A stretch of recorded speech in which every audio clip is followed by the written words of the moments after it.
Dear students, greetings from Ensemble. We understand writing an essay is a difficult proposition, more so if it happens to be on an abstract topic. In the coming days, we will pick up a lot of abstract topics as well as other topical essays periodically so that you can enhance your understanding on such topics which require a lot of thinking. These discussions and explanations will help you meet the expectations of UPSC towards you. That is comprehension of the topic, organization of your thoughts, structure of your essay, language, expression, flow of language towards its natural conclusion and introduction. One of the first series happens to be discussion of some abstract topics which have been asked in Mains 2019. We have requested K.Siddhartha Sir to guide us to complete this series for the sake of students.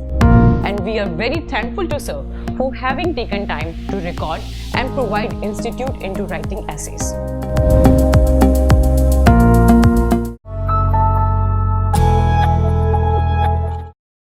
As we have said it quite often and also in the previous series as well, that is whenever you are writing an essay, then there are certain expectations of the examiner which are very different from whenever you are writing an answer in your general studies paper. The general expectation that the examiner goes on to have from you is going to be first, if you are given a topic, then the comprehension of the topic. That means whether you have understood the topic or not. That is the first expectation that the examiner goes on to have from you. Second is the organization of your thought. That means when you have taken a look at the topic, how is it that you're going to organize your thought? That means you will be having a variety of type of thoughts, a cluster of thoughts, and how is it that you're going to organize it? It's only when you're going to organize it that comes the third part of it, that is how is it that you're going to structure that part. Structure, that means beginning with introduction, then whatever that is going to be, definition of it, the cause of it, the consequence of it, impact of it, whatever your organization of thought goes on to entail. One is assimilating all of these facts. The second is putting it in a organized form. That is the structure of it. The fourth is going to be, when you have structured it, how is it that you go to put it? That means your language. Language goes on to become very important, and there are two components of it, language and expression. Now both of them are different. It is expression that you go on to put it in the form of a language. And you can go on to be very, very expressive. That is going to be, maybe some people can go on to think that you can go on to be extreme form of it. But then language helps you to express whatever that you want to express and negate any type of an extreme expression of emotions as well. So language and expression go on to be the other part of it. Even if it is that you have used the language, how is it that you go on to flow it, allow it to flow? Now, this is important because every essay goes on to be having a topic. For example, right now it is going to be about values and not what humanity is, but what humanity ought to be. That means this is something that you have to prove, not exactly that you have to go against. There may be certain type of topics where you have to put your forth and other statements as well. That means right and wrong statement, for and against, to and fro, anything of this sort. How is it that you're going to allow it to flow so that you go on to be culminating in a natural conclusion?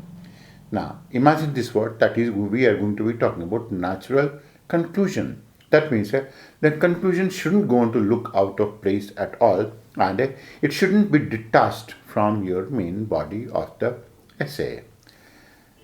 And the last part is, that is, having talked about the conclusion, of course, how is it that you go on to introduce yourself? Now, introduction can be in a variety of forms. It can be in the form of what you say is, can be a quote, it can be the basic definition of it, and whichever way you can go on to introduce yourself, you have to follow that part. You don't have to follow any type of a protocol in this case. Ultimately, it is like wearing any type of a dress. That is, if you can go on to look yourself best in maybe a traditional dress, that is good for you. If you can go on to carry a western one, that is good for you. Essay is like a reflection of your personality. If you can go on to carry yourself with any type of a language, then that is going to be sealing the deal for you. Now, having said that, we always go on to say that is there are certain things that have to be avoided in any essay. Like one of this is criticism. You cannot go on to criticize anyone in any type of an abstract essay. Forget about anything else, but it's not simply possible that you can be critical or criticize anyone in an abstract essay like this one. Values are not what humanity is, but what humanity ought to be. And the basic reason why you cannot go on to criticize anyone is that a criticism is a very negative connotation. It basically entails that the person who is criticizing it is feeling some type of a charm, some type of a happiness in being critical of it. You can go on to have perspectives, but you cannot go on to have a criticism of it. You don't have to use negative words at all in this case. And why is it so? Because words are a reflection of your personality. And you don't have to take it also in one way also. Not only negative words, you don't have to take it in one single manner. You can go to take it in a variety of ways, being multidimensional, being multi-perspective. And that's what we are going to be talking about. That is, essay always is going to be a reflection of your perspective. And it has to be multi-perspective.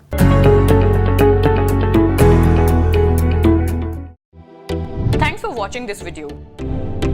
Subscribe to our channel and press the bell icon for more such updates. Like and share the video and let us know your queries in the comment section below.